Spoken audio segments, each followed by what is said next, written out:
Timu ya taifa ya kandanda ya kinadada Junior Starlets itapambana na Cameroon katika raundi ijayo ya kufuzu kombe la dunia ambalo litafanyika nchini Morocco kati ya Oktoba 17 na Novemba 8 mwaka huu.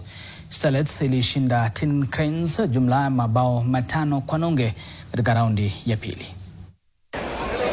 Katika ngarambe hii ambayo imesakatwa ya kwanza kabisa tangu uwanja wa taifa wa Nyayo kufanyiwa ukarabati na kuruhusiwa kutumika leo hii, ni kwamba Pesh Asiko aliweka Kenya uongozini ndani ya kipindi cha kwanza.